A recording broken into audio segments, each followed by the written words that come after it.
this is another way of looking at it.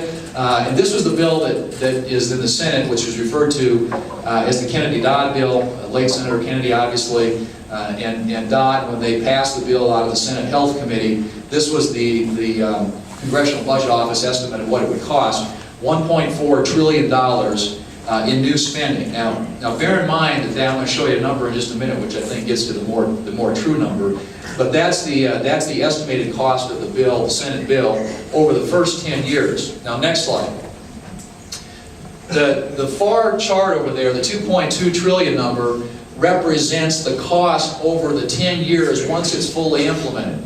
Because most of these proposals, the actual date of enactment or implementation doesn't occur until 2013. And so when you add up the cost, you don't incur any cost until 2013 and beyond. So the $1.4 trillion number includes 4 or 5 years there before this thing is actually implemented. The fully implemented cost, the 10-year cost of that proposal when fully implemented, is the far chart over there. That's the $2.2 trillion. And the bill that passed, or it hasn't passed, but is through the committee in the House of Representatives, is $2.4 trillion over a 10-year period fully implemented. So we're talking about more than $2 trillion in additional spending on these proposals that are currently before the Congress at a time when, as I said already, we're running these trillion-dollar deficits as far as the eye can see. Now, the numbers that I showed you with the deficit do not include the new expenditures for health care. So, next slide. Now, this is the chamber organizations across the country, Chamber of Commerce, National Federation of Independent Business. You may have heard of those organizations, represent a lot of both large and small businesses, have written letters and basically expressing their concerns about what this would do in terms of jobs. If these bills pass, what it would do to the economy. Because obviously we've got an economy in recession. We're trying to create jobs. The National Federation of Independent Business, and this is a letter from the Chamber of Commerce that was sent, and it's the South Dakota Chamber of Commerce and the American or the U.S. Chamber of Commerce. But the National Federation of Independent Business, which represents a lot of small businesses around the country, has said that in the first 5 years after enactment of the health care plan that's pending in the Congress, the economy would lose 1.6 million jobs.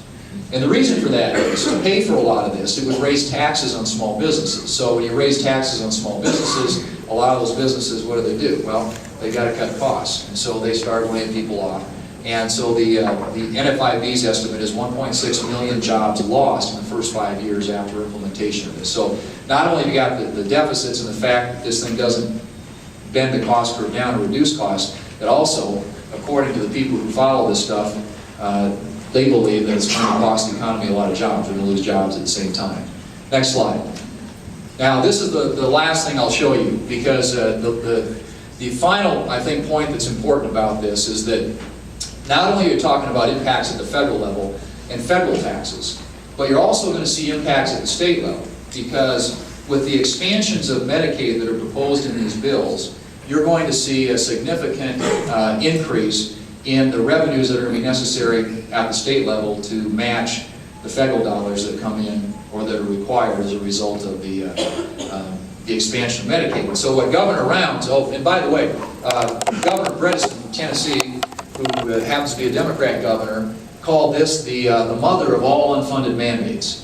Now, I've talked to Governor Rounds at length about this several times, and actually this is a quote from a letter he sent me, where he estimated that in South Dakota it would cost the South Dakota taxpayers an additional $38 million to $45 million every year to pay for the new health care bill and the mandates that it imposes upon the state. So not only you're going to see increased costs and increased taxes and everything else at the federal level, there's going to be an additional increased burden at the state level, which somehow is going to have to be paid for. And obviously $45 million in the Washington economy may not be a lot, but in South Dakota that's real money.